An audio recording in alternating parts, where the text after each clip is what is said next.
Hello, magandang araw. Welcome back sa lahat ng Virgo. At sa mga bago, welcome to my channel. Ako nga pala si Mystico Moreno, or in short, Mismo. At dito sa aking channel, we will manifest love sa inyong Tagalog love reading ngayon na Mismo. Okay, so ang gagawin natin today ay ang inyong weekly reading, love reading for March 9 to 15. Okay? So, tingnan natin kung anong masasagot kong energy sa Virgo Collective. Ay, so, habang binabalaso ko tong cards, gusto kong magpasalamat sa lahat ng Virgo na sumusuporta sa akin channel. Thank you, thank you, thank you. Sobrang na-appreciate ko po. At sa mga bago, sana supportahan nyo rin ang aking channel by subscribing and by liking this video para matulungan nyo mag-grow ang aking channel. At pag nag-grow ang aking channel, mas may improve ko itong setup ko. Mas marami pa akong magagawang love reading para sa inyo. At, di ba, mas mabibigyan ko kayo ng uh, tuloy-tuloy na love readings sa mga susunod pang araw. Okay, so ang gagawin natin ngayon ay bubunot ako ng 7 cards from this deck. Tapos interpret natin siya and more details using the other deck. Okay, sige, simulan na natin. So, 7 cards for the 7 days.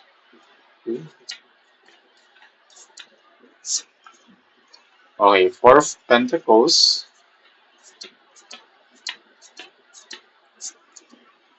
4 of Swords,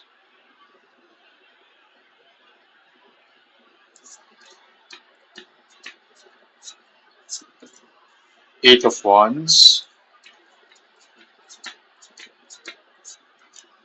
5 of Pentacles,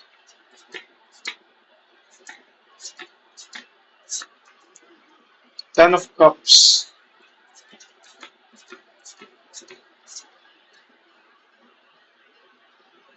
King of Pentacles,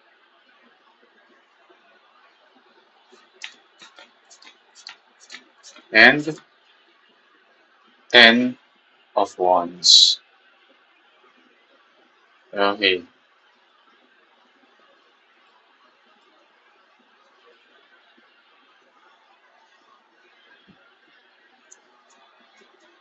Bottom of the deck, Eight of Swords. Ooh.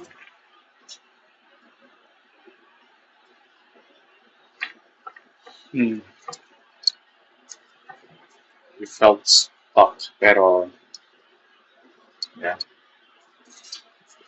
Okay, sige. Before ko simulan, wala namang specific na sign na strongly na sasagap sa reading na to. So, any of the 12 signs ay pwede.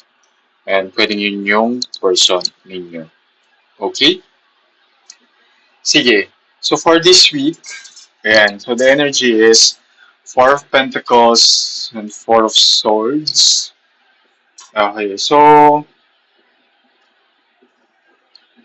merong umiiwas sa isang sitwasyon. And I think yung pagiging vulnerable, yung person siguro is medyo ilag siya or iwas siya sa pagiging vulnerable. So, you felt na parang emotionally detached siya sa'yo. Pwedeng may avoidant tendencies tong person na to. Okay? And as shown here by the Four of Swords, you're trying to have some space muna from this person. Okay? You want to take a rest, you want to parang take a break, pause muna, parang sige, wag muna tayong magkita, mag-usap at the moment may ganung energy ako na nasasagap. Okay? And pero magkakaroon ng progress when it comes to the relationship na, okay, after this mini break, diba? I'm not saying break up, mini break. Parang pause muna, give each other some space. There will be progress when it comes to the relationship. However, of course, dahil um, in a temporary separation kayo dahil pinag-iisipan niyo yung mga bagay-bagay, mga issues na meron kayo sa relationship at bakit yun nga yung person is a bit detached siya. Of course, there's um, alam mo yun, yung feeling isolated. Alam mo yun, yung isolation na hindi nyo naman talaga yun yung gusto pero kailangan para nga mas maayos ninyo yung problema ninyo, yung issue ninyo. Para kung nagkaroon din ng argument para mag kumalma din muna, mag-simmer down or magpalamig ng ulo. Ganon. Pero as seen here naman kasi sa Ten of Cups is gusto nyo ayusin din naman yung situation. Hindi naman siya yung parang hahayaan nyo na lang yung sitwasyon na ganun. Kasi Ten of Cups, mahal nyo kasi yung isa't isa. Ten of Cups is a card of love and um, reunion. Parang after that, after yung isettle tong mga emosyon ninyo, mga issues ninyo, di ba? You will come back and pag-uusapan ninyo siya. And as shown here also by the King of Pentacles, na there will be action and abundance afterwards. So, para mas magiging okay, mas magiging malinaw ang lahat, mas magkakaroon ng more love. Kasi mahal nyo na yung isa't isa. Pero dahil na i-resolve nyo nga ito, try nyo pag-usapan after a short break, di ba? Everything will be all right. Okay?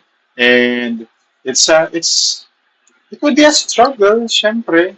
Kasi hindi naman madali na parang agad-agad, di ba? Syempre, ang mga bagay, lalo na kung nagkaroon kayo ng argument, hindi naman siya yung instant, okay, sige, wag na nating isipin o wag na natin pag-usapan. Hindi naman, di ba? It will still linger somehow and will be, um, you will feel na parang natetest ka ng universe dahil sa mga bagay-bagay na ito. Pero, um, tingnan natin yung detalye pa ng kaganapan sa inyo. At habang binabalasa ko to, gusto kong i-remind that this is a collective reading, so it may or may not resonate sa inyo. Pag hindi nag-resonate, huwag pilitin. Ibig sabihin, hindi ko nasagap yung energy ninyo sa reading na to. So, just leave it behind. Abangan nyo na lang yung mga susunod ko pang love reading. Okay? Baka yun ay mag-resonate na. Or panoorin nyo yung mga past readings na nagawa ko. Baka yun ay mag-resonate din sa inyo. Okay? Sige.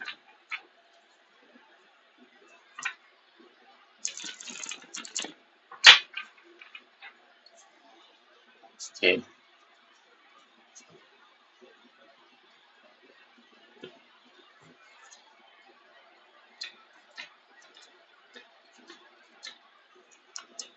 Kaganapan, Nine of Wands.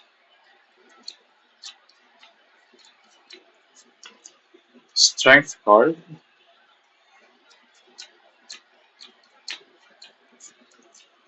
The Lovers. Ooh.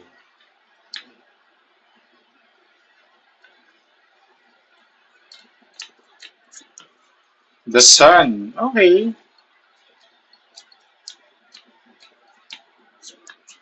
The Wheel of Fortune. Oh, sunod-sunod ang major arcana. And the chart. Okay. So, limang major arcana ng lumabas. Bottom of the deck, Nine of Cups. Okay. So, everything will be alright. Una, mahal yung isa't isa. So, whatever itong um, issue on the emotional detachment or being avoidant, okay, mare-resolve naman siya kasi mas mangingibabaw yung love. As shown here by the Nine of wants is being resilient, um, being persistent, and enduring any challenges na meron kayo. And ito, resilience din siya. Strength card is card of resilience na everything is makakabawi kayo.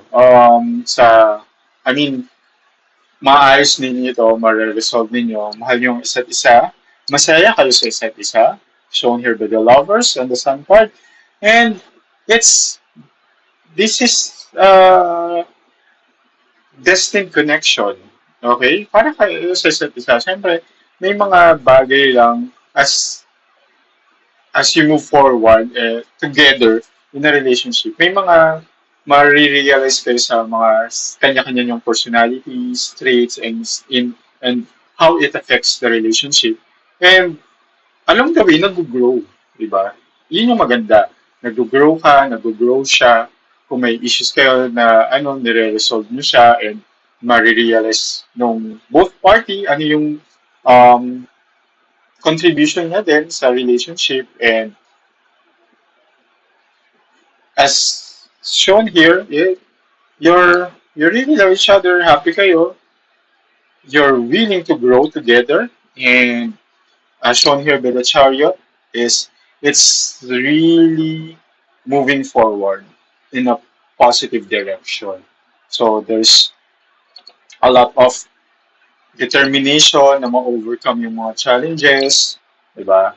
And parang yung energy ba na gagawin nyo din ang lahat para maging okay ang relationship niyo at para magkaalis kayo. Okay? So, napakaganda. Ayos naman yung relationship, lalo na nung lumabas yung second level of this. Okay, sige. Tingnan natin, bago ko i-close yung reading, buno tayo ng isang oracle card, which is the advice of the universe sa inyo when it comes to this connection. So, good vibes, good vibes.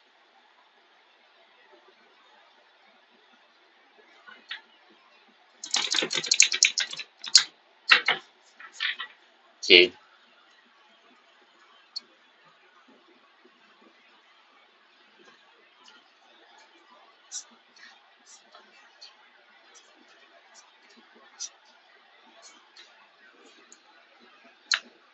Confidence. Okay.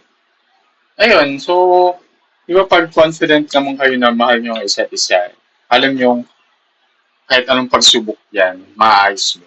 Pero syempre, in any challenges, di ba, hindi naman kailangan na right away, di ba, ay i-resolve nyo siya. May time talaga na need nyo ng space to reflect on it and assess everything. Okay? So, sana nag-resonate, sana nakatulong. Okay? Kita-kits na lang sa susunod ko pang love reading. Okay? Dito lang yan sa aking channel. Ako si Mystico Moreno, or in short, mismo! Kita-kits! Ingat!